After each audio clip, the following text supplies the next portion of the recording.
Did you know?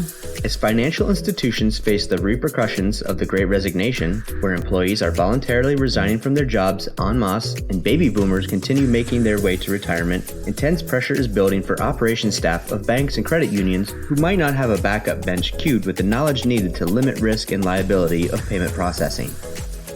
While there are hopefully procedures in place to help blossoming backups fulfill their new duties, if you find yourself sitting on that backup bench, or if you are responsible for coaching your backup players, here are some basic check handling situations to ease the transition. The first thing to be aware of is a very basic and important fact about check returns.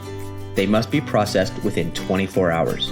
That's right, it doesn't matter why you need to return a check, you only have 24 hours to do so. Once the clock clicks over to the next day, you must go through the adjustments or breach of warranty process depending on the specific circumstances. The next thing to note is who guarantees what in the check world. Let us first examine the warranties of the paying institution. Who is that, you ask? That's the bank or credit union of the person or the company that has written the check.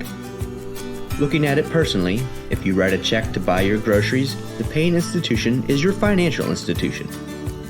For those instances where there are issues with the signature on the front of the check, let's say some nefarious person forged a signature, or maybe it's missing altogether from the front of the check.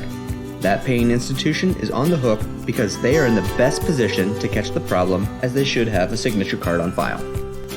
The paying bank is also liable for counterfeit checks, and boy are there several common red flags to look for on those, including checks written for cash instead of someone directly known as the payee, no bank or credit union logo or address on the check, or a faded logo, which might mean the fraudster copied the check, shiny MICR numbers, no perforation on personal checks as if the fraudster printed them at home, missing signatures, out of check number range, no watermark or security threading. Now let's shift gears to what the Bank of First Deposit warranties. This is the bank or credit union where a customer or member first deposits a check. So, in the real world, when someone writes you a check and you deposit it into your checking account, your financial institution is the Bank of First Deposit.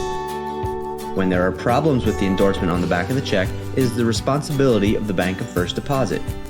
They also warrant the named payee or the entity the check is written out to on the front actually receives the funds. But what about those situations when a check is altered from its original state? We're talking about situations where a fraudster might wash the check, change the payee name, or change the amount. This is also the depository institution's issue. Be careful not to confuse an altered item with a fictitious one. These terms are very different after you pass the 24-hour return window for checks. A fictitious check, just like a counterfeit one, is not warranted by the depository institution, but by the paying one. The wording on the front of a check is important to scrutinize as well. If the check is written out to Sonny and Cher, then both parties must endorse the item.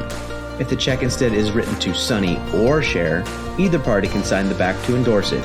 In those cases where there isn't a word between the two names, then it's considered an or situation where either person can sign the endorsement.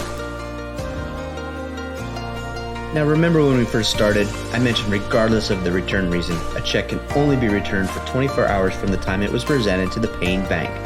But don't fret.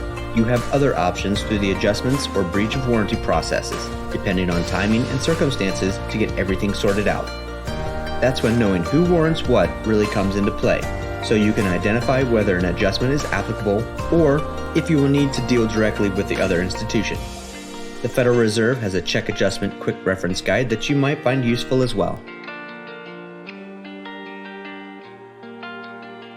Practice makes perfect. And when you're a backup employee or new to your position, it's difficult to keep track of who warrants what and how to handle troublesome processing situations. Lucky for you, your friends at EPCOR are here to help. We're just a phone call, chat, or email away. And if you're more of a hands-on person, delve into check basics by registering for our Check Day Camp course. Listen to our on-demand training courses in our electronic resources license, or become a Checkspert by earning your National Check Professional Certification.